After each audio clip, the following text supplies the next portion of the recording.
I have to push. Ah, there it goes automatically. Thank you, Ms. Robson. Throughout our negotiations with the United States on a new trade and security relationship, the objectives of Canada's new government have been constant. First, to protect Canadian workers and their families.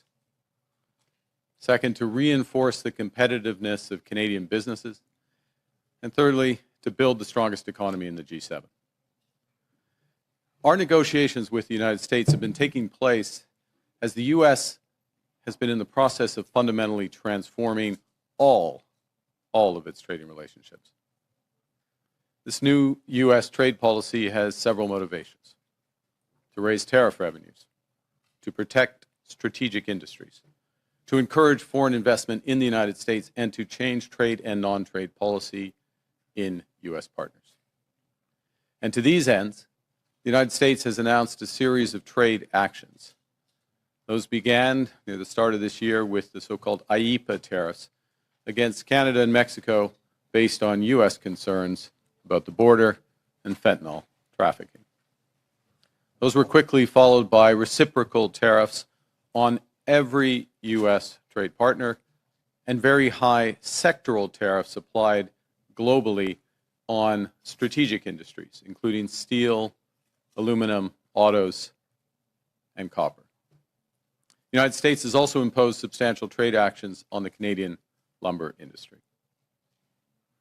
Now, in recent weeks, the United States has agreed a series of trade deals with a variety of countries. And these deals have several aspects in common. First, baseline tariffs that cover a broad range of goods and services that are substantially higher than those U.S. tariffs that existed before. In fact, the average U.S. tariff rate on the world has jumped from just over 2% at the end of last year to almost 16%, 8 times higher, 16% currently. Those trade deals with other countries also have limited or no relief from those sectoral tariffs in those strategic industries such as steel and autos. They include substantial commitments by the U.S. trade partners for investments in the United States and significant unilateral trade liberalization measures by U.S. trade partners. As a result of these developments, the breadth and the depth of the changes in U.S. trade policy have become more fully apparent. Specifically, under the new U.S. approach, countries must now buy access to the world's largest economy through a combination of tariffs, investments, unilateral trade liberalization, and policy changes in their home markets. Now, as in previous trade disputes, Canada has implemented a series of retaliatory tariffs. Their objectives have been to protect Canadian workers and businesses and to incentivize a negotiated settlement with the United States. Few other countries followed suit. In a positive and very important development earlier this month, just a few weeks ago, the United States reaffirmed a core commitment to our free trade agreement, CUSMA, by reinforcing that those Canadian exports to the United States that are compliant with that agreement, that are compliant with CUSMA, will not be subject to U.S. IEEPA tariffs. Now, there's a lot of acronyms in that paragraph, so let me try to summarize what that actually means. As a result of that decision by the United States, the actual U.S. tariff rate on Canadian goods is 5.6%. Compare that to the 16% global average. That remains the lowest amongst all of the United States trading partners. And more than 85% of Canada-U.S. trade is now tariff-free. Let's be absolutely clear. Canada currently has the best trade deal with the United States. And while it's different from what we had before, it is still better than that of any other country. So as we work to address outstanding trade issues with the United States, it's important, it's vital. We do everything we can to preserve this unique advantage for Canadian workers, Canadian businesses. And doing so will require both building on a soon-to-be revised CUSMA, our free trade agreement with the U.S. and Mexico, as well as developing a new form of trade and security partnership with the United States. In this context, and consistent with Canada's commitment to CUSMA, I'm announcing today that the Canadian government will now match the United States by removing all of Canada's tariffs on U.S. goods specifically covered under CUSMA. Soyons clairs, le Canada a en ce moment le meilleur accord commercial avec les États-Unis. Oui, il est différent des accords du passé, mais il est déjà mieux que ce que les États-Unis ont conclu avec tout autre pays. Nous nous affirmons à régler les enjeux commerciaux en suspens avec les États-Unis et pendant ce temps, il est important de faire tout ce que nous pouvons pour préserver l'unique avantage que nous avons pour les travailleurs canadiens et leurs familles. Nous devrons donc nous appuyer sur l'ACM qui sera revu sous peu et nouer une nouvelle forme de partenariat de commerce et de sécurité. Dans ce contexte, et conformément à l'engagement du Canada à respecter l'ACM, j'annonce aujourd'hui que le gouvernement du Canada prendra des mesures équilibrantes à celles des États-Unis et éliminera tous les droits de douane canadiens sur les marchandises américaines qui sont visées par l'ACM. Cette décision entraînera en vigueur le 1er septembre 2025. This decision will take effect, September 1st of this year. So in short, the situation we're in now is that Canada and the United States have reestablished free trade for the vast majority of our goods. Canada will retain our tariffs on steel, aluminum, and autos as we work intensively with the United States to resolve the issues there. Indeed, our focus is squarely on these strategic sectors and the future. The Canadian government will begin our preparations for the CUSMA review process that is due next year by launching new consultations starting next month to assess Canadian priorities in the new global trade environment.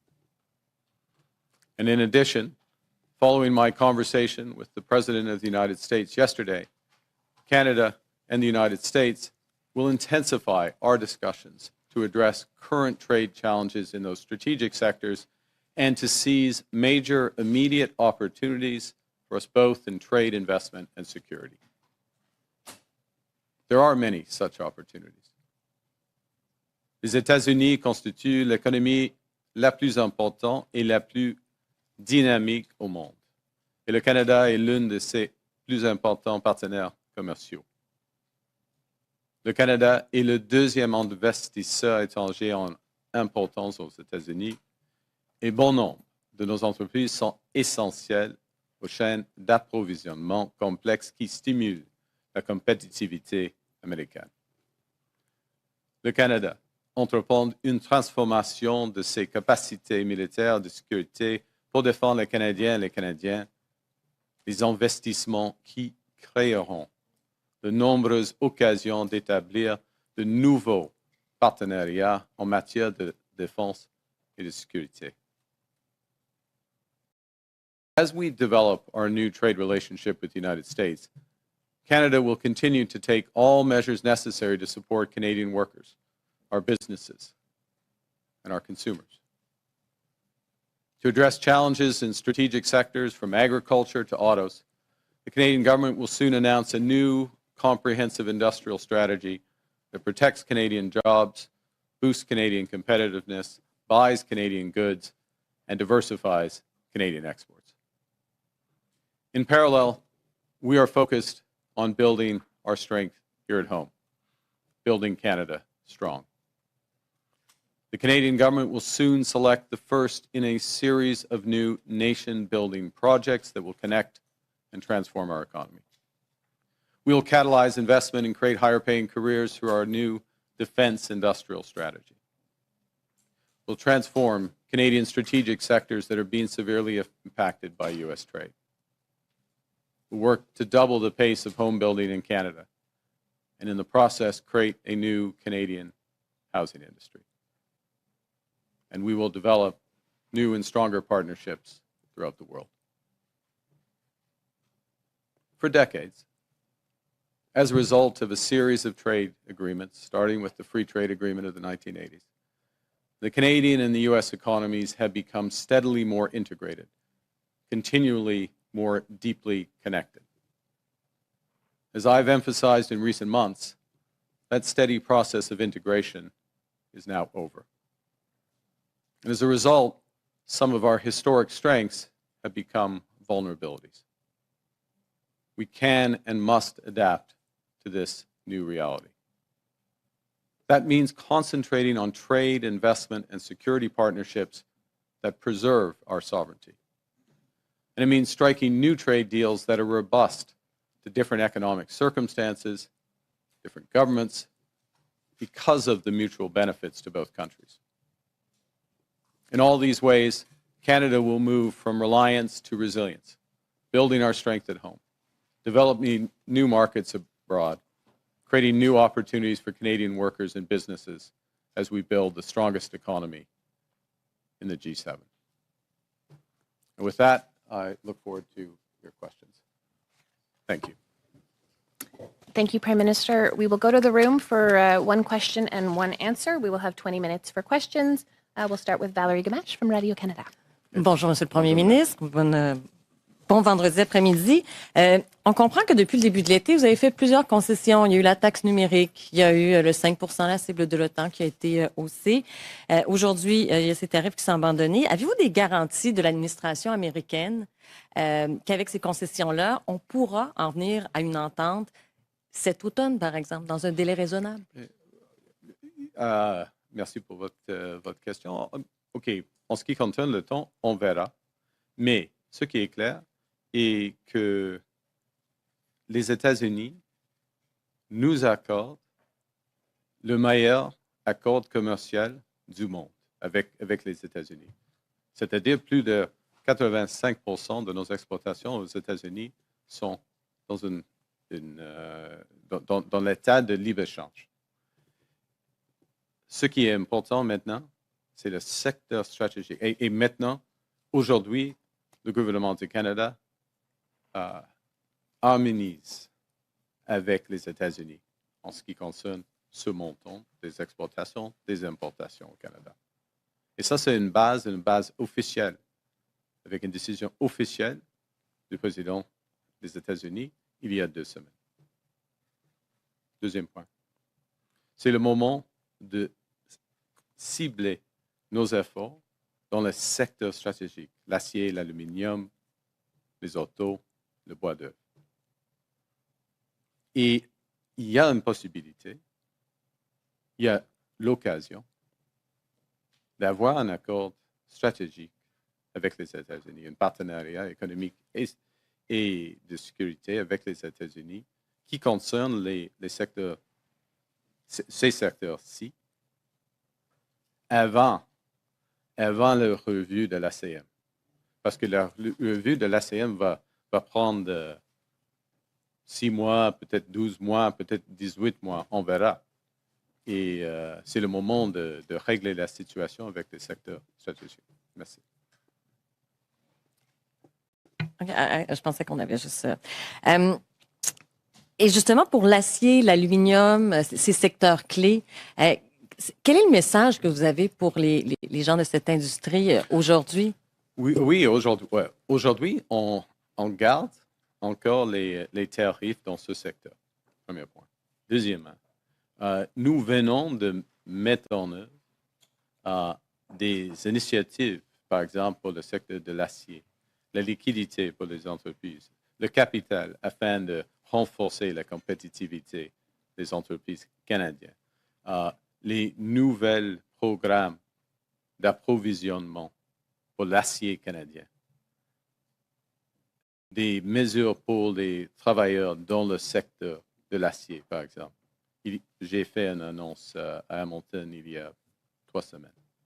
Et dans les prochaines, au début de septembre, nous allons dévoiler la stratégie de concurrence industrielle pour tous les secteurs qui sont affectés par la nouvelle situation tarifaire à l'échelle mondiale.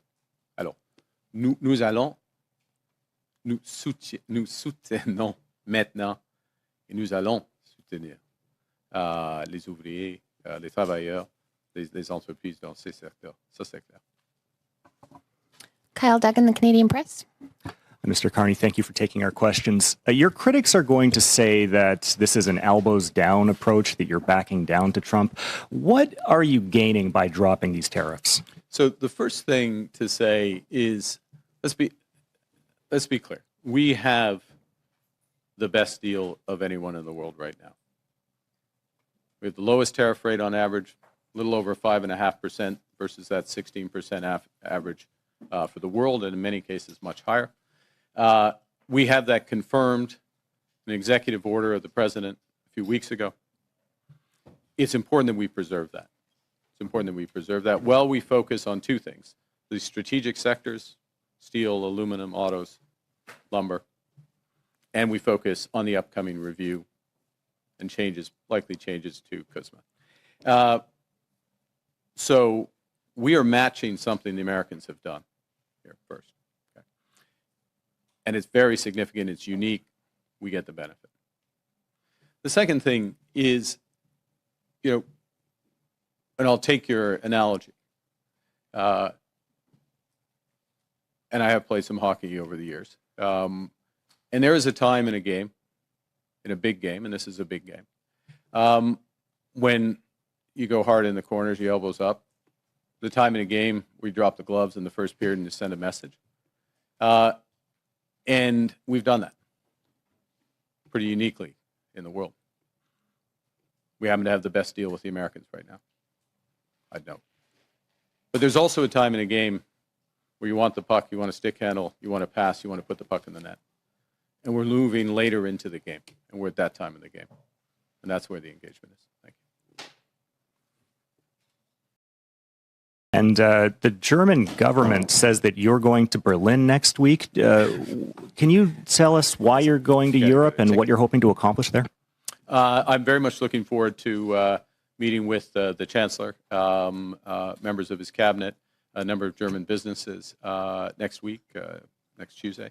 And it's picking up on discussions that we have had since we first met in Rome and in April, subsequently at the G7 and along the way, about how we can deepen our economic and security partnership with Germany, how we can turn the opportunities that exist already under CETA, our free trade agreement with Europe, but also across broader areas, and how we work and develop those. So I have a broader delegation with the Minister of Natural Resources, for example, will be there. The Minister of Defense will be there. The Minister of Industry will come as well, because there's a broad range of areas from critical minerals to energy and defense and security where we are intensifying our discussions with Germany. Many opportunities. As I say, it started in the spring, moves with this meeting, and we have a good partnership. Canada has a good partnership with Germany. It's been built up over the years, but it can be much, much better. And I'm confident that with this Chancellor and the focus of our government, that it will be. Thank you. Mackenzie Gray, Global. Good morning, or good afternoon now, Prime Minister.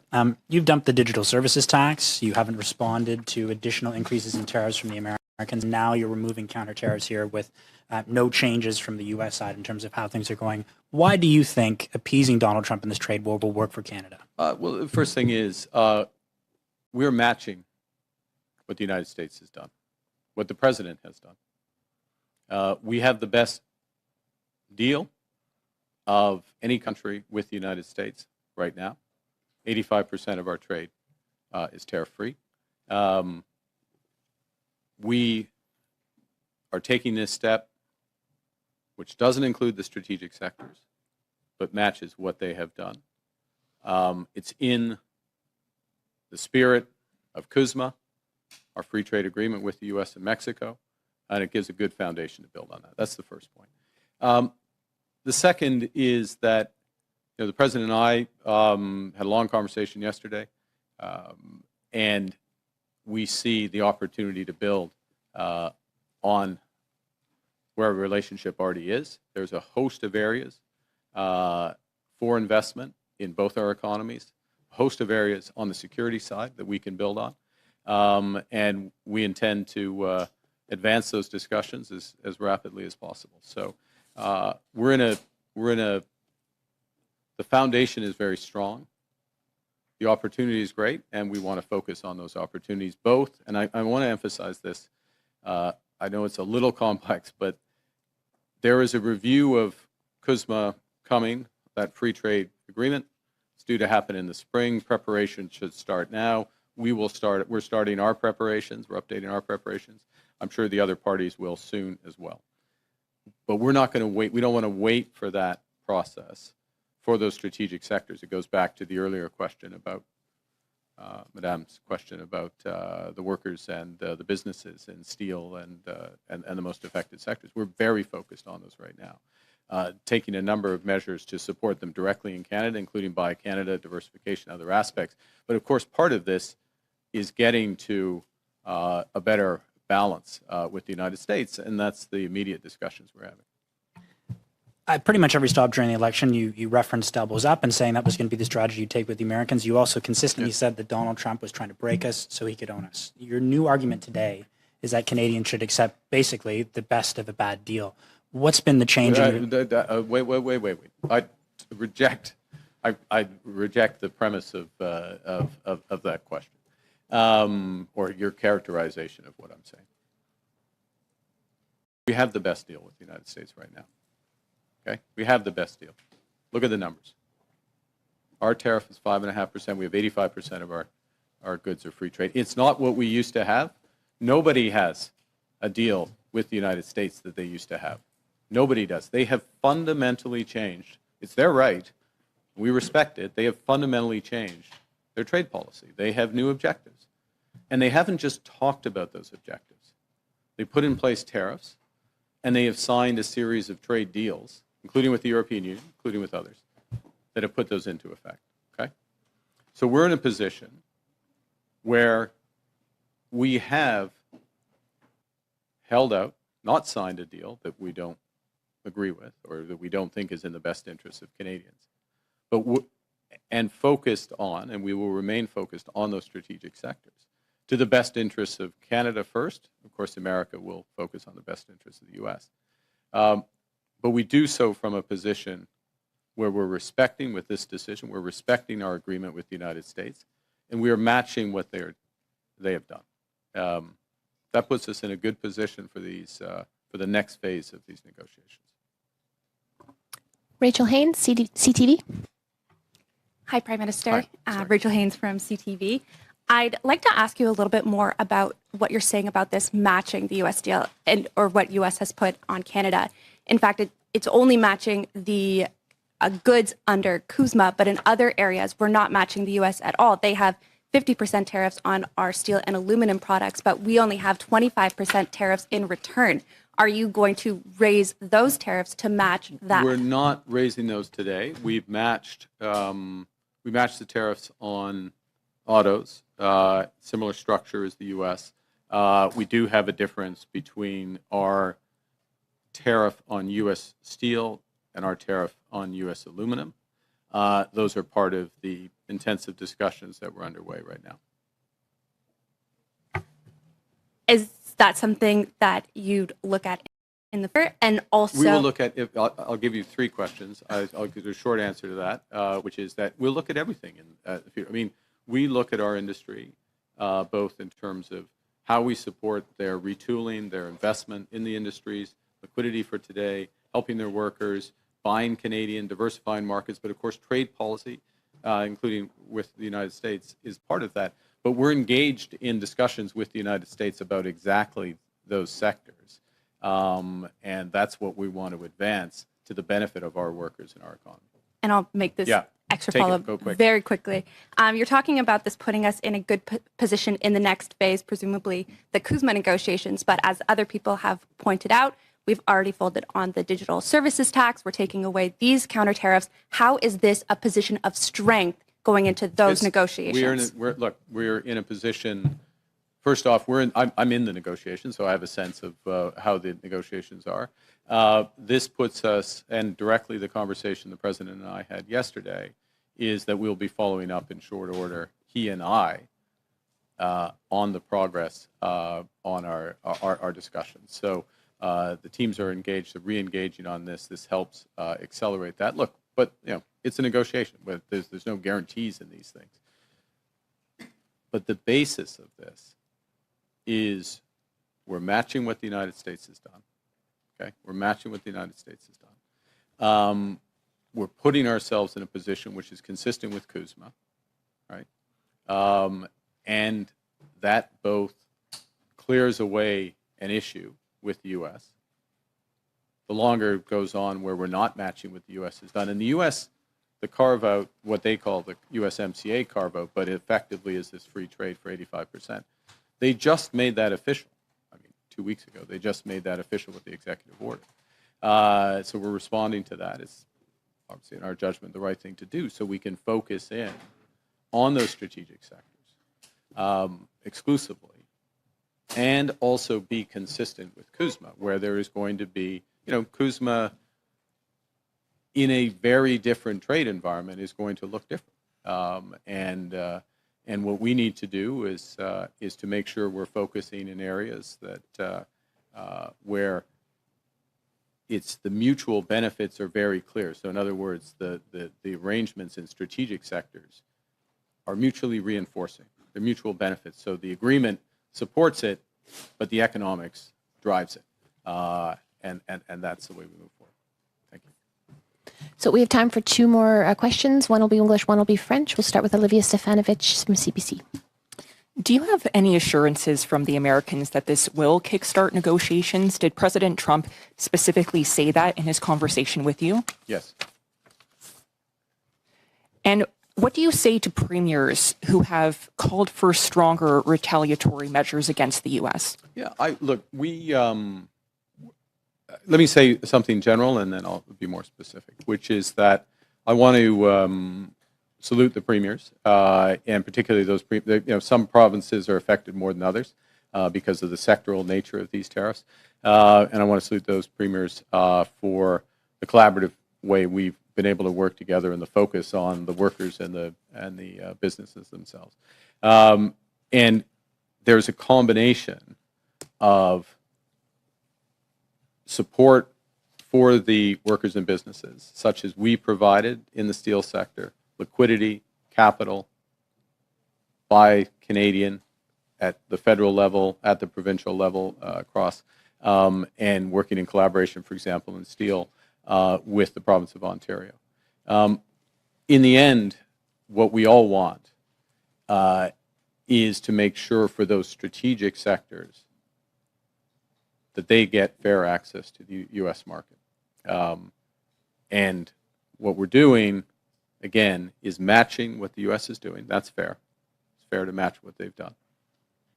And it puts us in a better position to focus in on exactly those sectors, work forward. So sometimes, to go back to the earlier question, you drop the gloves in the first period. When you're late in the game, dropping the gloves and taking the extra penalty might not be the best thing to do. And that's the situation we're in now. And our last question will come from Olivier Boisé from TVA. Bonjour, Monsieur le Premier ministre. Bonjour. Vous dites on a la meilleure entente du monde avec les États-Unis. Le Mexique a aussi l'ACUM. Eux ont eu un sursis de 90 jours pour les tarifs du 1er août. En quoi notre situation est meilleure que celle du Mexique? C'est une question du montant, premièrement. Et c'est le calcul du gouvernement du Mexique que le Mexique est dans le deuxième meilleur accord du monde.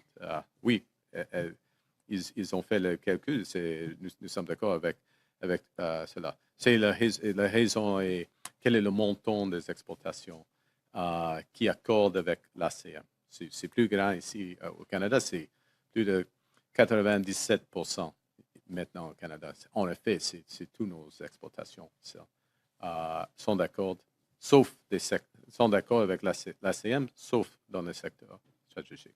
Premier point. Deuxième point, oui, comme je viens de dire à Madame, nous recommençons les négociations. On va intensifier les négociations. Ça, c'est la conversation que j'ai eue avec le président hier. Hier, selon le compte-rendu avec le président de la situation en Ukraine, est-ce que vous avez discuté d'un rôle éventuel pour le Canada dans les garanties de sécurité qui ont été discutées lundi à Washington en votre absence? Puis si oui, quel pourrait être le rôle du Canada? OK, c'est une bonne question. C'est une question très délicate et c'est une question fluide. Premier point.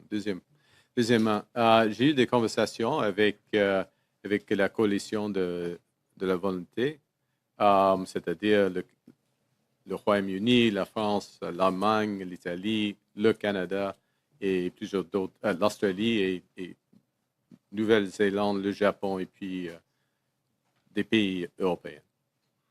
Et nous avons fait de préparation avec cette coalition en ce qui concerne les garanties de sécurité. Notre chef de force canadien, elle participe dans toutes les discussions de la coalition de volonté, y compris les discussions avec les Américains. Alors, nous sommes en train de, c'est délicat, nous sommes en train de développer l'aspect tangible des garanties de sécurité. Mais ce qui est clair, on commence avec des forces armées ukrainiennes robustes. Il faut être robuste, l'armée ukrainienne. Mais il faut avoir des garanties sur la terre, dans l'air et sur la mer. Oui. Et quel sera le rôle du Canada et puis d'autres pays, et avec une backstop, en effet, avec les États-Unis. Ça, c'est la question, mais j'ai eu des conversations, oui, y compris avec Monsieur le Président Trump pendant les dernières semaines. On fait de progrès. On a, point final, si je peux, il y a une occasion maintenant d'arrêter ce guerre horrible, injustifiée, illégale, causée absolument par M. Poutine. Et les garanties de sécurité, c'est un aspect essentiel afin d'avoir de la paix. Mais on verra. Et le rôle des États-Unis est primordial. Le rôle du Canada sera important. Okay. Merci. Just the last bit or the... okay. I'll try and be quicker, which is that we are participating through the Coalition of the Willing, which is this broader group, 30 countries, France, the UK, Germany, Italy, Canada, Australia at the core. Okay. We've been participating in that for several months. Our Chief of Defense Staff has been participating directly in the smaller group within that Coalition of the Willing that is developing models for security guarantees, as has our National Security Advisor. And our Chief of Defense Staff, National Security Advisor, have been in contact with directly with their American counterparts on exactly these issues as well, the modalities, how this would work. It's a fluid situation, it's a delicate situation, so I'm not going to describe specifics, except to say that obviously it starts with any security guarantee starts with a robust Ukrainian army, And that means weapons, that means training, that means viability. And we're talking about after some cessation of hostilities. Secondly, it means that there has to be security on the land, in the air, and in the sea. There's a role potential for the members of the coalition to provide support for all of those elements. We'll see what role Canada might play within that, within a broader group. And of course, there's an essential role of the United States as a backstop to whatever's provided through the coalition willing and by the Ukrainians. As well, I finished by saying that the actions of the United States are fundamental, they're essential. The actions of the President have created an opportunity for peace and the end of hostilities in this senseless war, this unjustified war, this war entirely caused by Putin's aggression. And security guarantees are one element of that. Shockingly, I repeated myself. The U.S. being essential there. But Canada having an important role. Canada has the potential to have an important role. So we're very engaged in these sets of issues. And I think the final component was the President and I have exchanged views in and around this. We'll continue to do so. Okay. Thank you. That concludes today's press conference. Thank you very much.